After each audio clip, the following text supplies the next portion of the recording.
Hey, it's Rebecca, and you're listening to Resilient by Design. Today, I'm diving into what makes you unique and different as a designer. As a creative, what is it about you and your business that people are going to hire you for? I call these your core differentiators. This has been fundamental for me inside my business. It's part of my teachings inside Power of Process, where I walk designers through exactly how to help them figure that out. But I'm hoping that today, in this quick shorty episode, I can at least get the wheels turning and get you thinking about what it is that differentiates you from your competition and makes you stand out. And sometimes I'll tell you, it's not such a mind-blowing thing. It's actually pretty easy to figure out. So here we go. All right. I'm Rebecca Hay, and I've built a successful interior design business by trial and error, podcasts, online courses, and so many freaking books.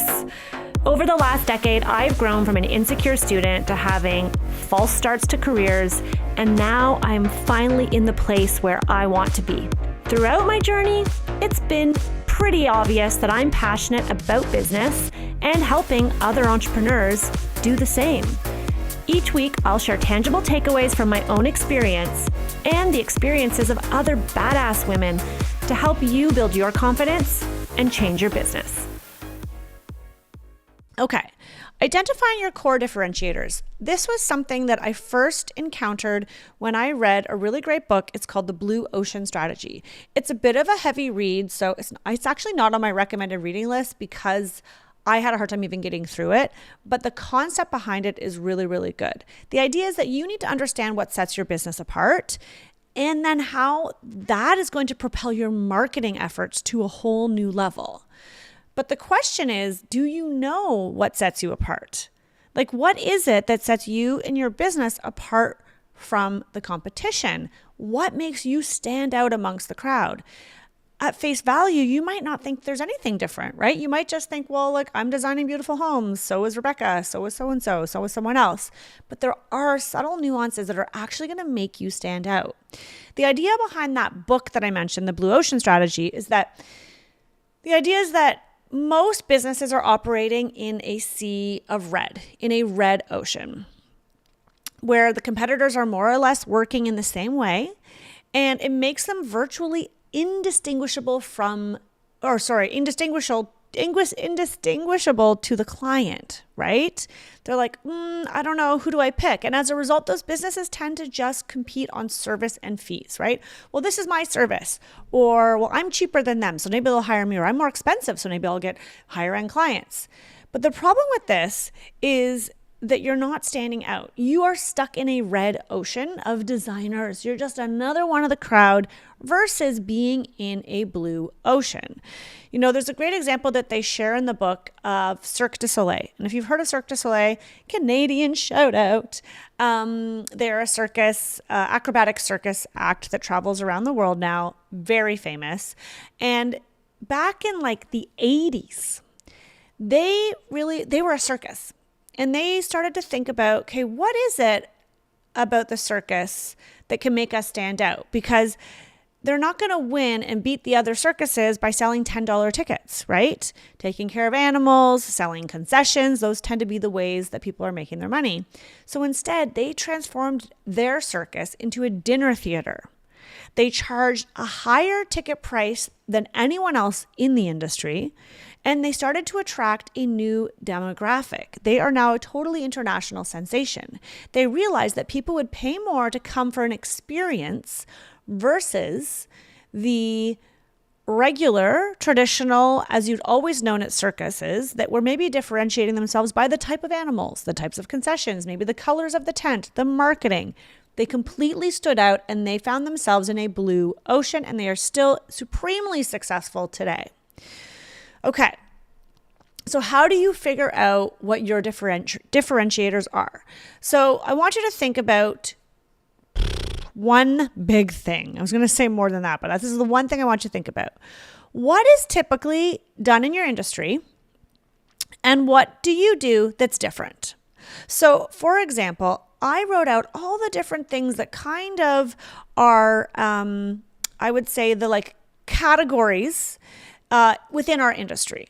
So within our industry, there are things like price, right? So how can you be different? So there's price, there's timelines, there's budgets, there's sustainability, there's knowledge of products, there's accreditation, there's what else is there?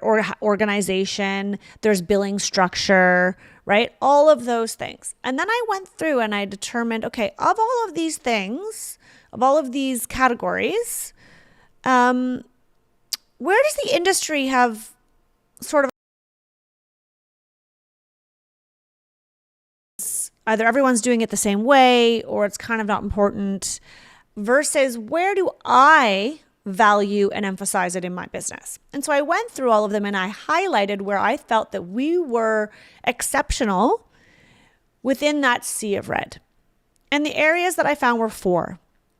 I found that we were unique and that we offered our service offering was very specific. I only wanted to offer full service start to finish, whereas most of my competition was offering color consultations. You could do paint, you could do design only, you could do e-design, and I was just offering one full service. Another area that I saw was that, typically in the industry, I had sort of attitude was a little bit snooty, a little bit like intimidating. A lot of design firms come across as quite intimidating to the average person in the public. And one thing that I noticed for us is that we're quite friendly. I'm a friendly person, I have a friendly attitude, we're very approachable. The third one was that I really wanted to emphasize our process. We have a very streamlined process that at the time a lot of design firms were not doing. Now there's many more of you because you've taken power of process. Shout out to my puppers. But that was something that was really a differentiator for us in that we had a streamlined, organized system for you to follow. We were very, very organized. And then the last pillar that I like to call it was the environment.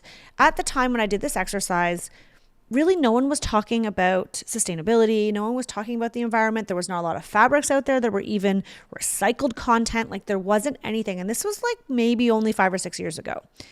And so I thought our passion for sustainability. Well, what that did is I wrote all 4 of those out on a piece of paper. Those were our pillars. I said to my team, this is how we're different. We need to highlight and emphasize this on our website. We need to highlight and emphasize this in our client communications, in our marketing efforts. And that's exactly what I did. I started creating YouTube videos. Right? I started talking about sustainable and healthy homes. I really started emphasizing our process. I revamped our website. You need to find your blue ocean. So start with defining the scope of typical products or services that are offered in your industry, those categories. Then 2, identify where you believe the average business in your industry lands.